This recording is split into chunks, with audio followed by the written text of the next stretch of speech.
تو ریلیجنس میں کہیں کمزوری نہیں ہے، اس کے ماننے والوں میں کمزوری ہے.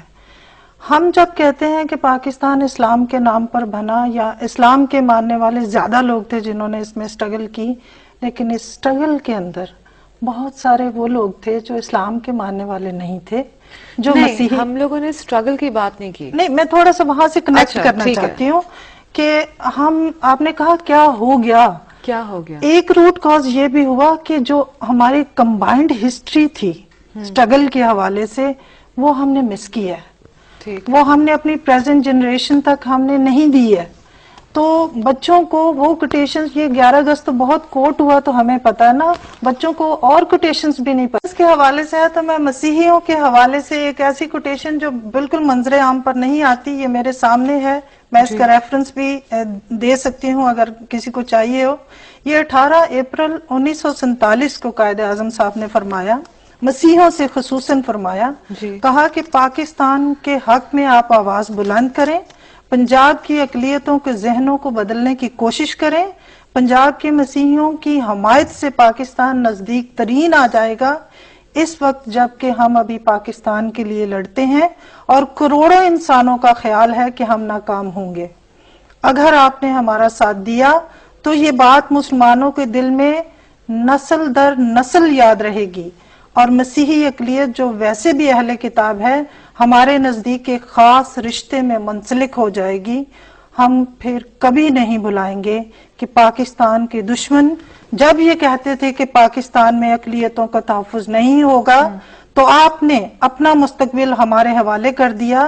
جب اوروں کو مسلمانوں کے وعدوں اور ان کی روایات پر اعتماد نہ تھا تو آپ نے اعتبار کیا.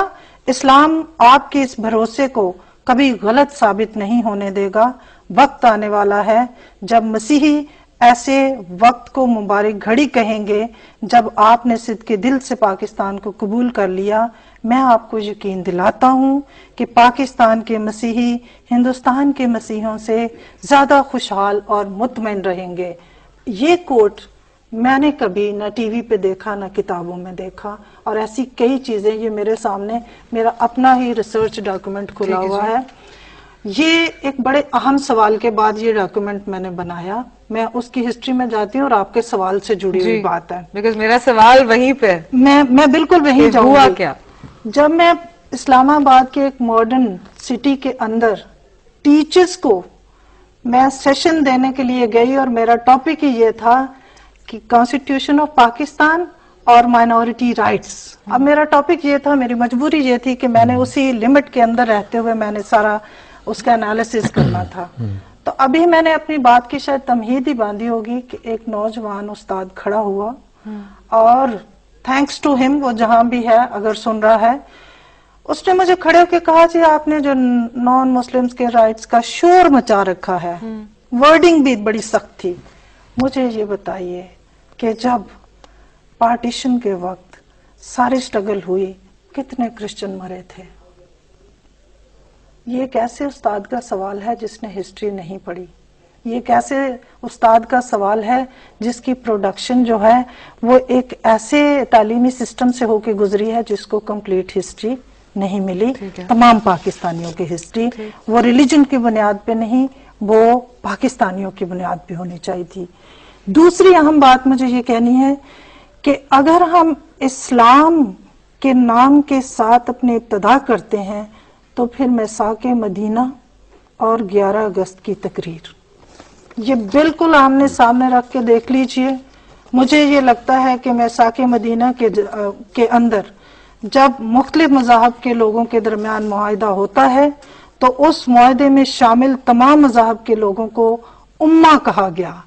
تو یہاں جو ملٹی ریلیجس سوسائٹی پروان چڑھتی ہے اور اس کا آغاز ہوتا ہے اور 11 اگست کی جو تقریر ہوتی ہے وہ بیسڈ ہے میثاق مدینہ کی.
کے حوالے سے ہے تو میں مسیحیوں کے حوالے سے ایک ایسی کوٹیشن جو بالکل منظر عام پر نہیں آتی، یہ میرے سامنے ہے، میں اس کا ریفرنس بھی دے سکتی ہوں اگر کسی کو چاہیے ہو۔ یہ 18 اپریل 1947 کو قائد اعظم صاحب نے فرمایا، مسیحیوں سے خصوصاً فرمایا، کہا کہ پاکستان کے حق میں آپ آواز بلند کریں، پنجاب کی اقلیتوں کے ذہنوں کو بدلنے کی کوشش کریں، پنجاب کے مسیحیوں کی حمایت سے پاکستان نزدیک ترین آ جائے گا، اس وقت جب کہ ہم ابھی پاکستان کے لیے لڑتے ہیں اور کروڑوں انسانوں کا خیال ہے کہ ہم ناکام ہوں گے۔ اگر آپ نے ہمارا ساتھ دیا تو یہ بات مسلمانوں کے دل میں نسل در نسل یاد رہے گی، اور مسیحی اقلیت جو ویسے بھی اہل کتاب ہے ہمارے نزدیک ایک خاص رشتے میں منسلک ہو جائے گی۔ ہم پھر کبھی نہیں بھلائیں گے کہ پاکستان کے دشمن جب یہ کہتے تھے کہ پاکستان میں اقلیتوں کا تحفظ نہیں ہوگا تو آپ نے اپنا مستقبل ہمارے حوالے کر دیا۔ جب اوروں کو مسلمانوں کے وعدوں اور ان کی روایات پر اعتماد نہ تھا تو آپ نے اعتبار کیا۔ اسلام آپ کے اس بھروسے کو کبھی غلط ثابت نہیں ہونے دے گا۔ وقت آنے والا ہے جب مسیحی ایسے وقت کو مبارک گھڑی کہیں گے جب آپ نے صدق دل سے پاکستان کو قبول کر لیا۔ میں آپ کو یقین دلاتا ہوں کہ پاکستان کے مسیحی ہندوستان کے مسیحیوں سے زیادہ خوشحال اور مطمئن رہیں گے۔ یہ کوٹ میں نے کبھی نہ ٹی وی پہ دیکھا نہ کتابوں میں دیکھا، اور ایسی کئی چیزیں یہ میرے سامنے میرا اپنا ہی ریسرچ ڈاکومنٹ کھلا ہوا ہے۔ یہ ایک بڑے اہم سوال کے بعد یہ ڈاکومنٹ میں نے بنایا، میں اس کی ہسٹری میں جاتی ہوں اور آپ کے سوال سے جڑی ہوئی بات ہے، بیکاز میرا سوال وہیں پہ میں بالکل وہیں جاؤں ہوا گی۔ کیا؟ جب میں اسلام آباد کے ایک ماڈرن سٹی کے اندر ٹیچرز کو میں سیشن دینے کے لیے گئی اور میرا ٹاپک ہی یہ تھا کہ کانسٹیٹیوشن آف پاکستان اور مائنورٹی رائٹس۔ اب میرا ٹاپک یہ تھا، میری مجبوری یہ تھی کہ میں نے اسی لمٹ کے اندر رہتے ہوئے میں نے سارا اس کا انالیسس کرنا تھا۔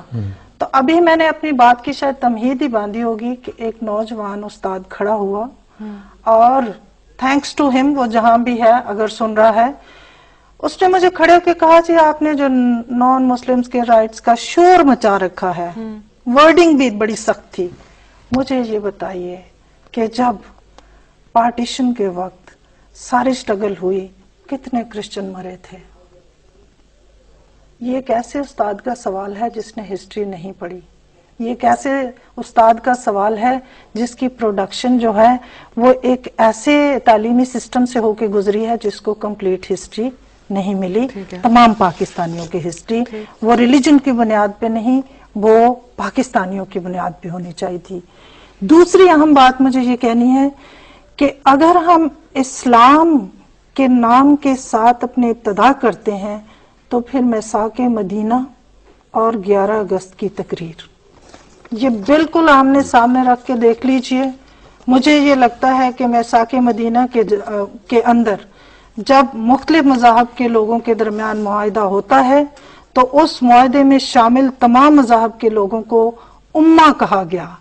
تو یہاں جو ملٹی ریلیجس سوسائٹی پروان چڑھتی ہے اور اس کا آغاز ہوتا ہے اور 11 اگست کی جو تقریر ہوتی ہے وہ بیسڈ ہے میثاق مدینہ کی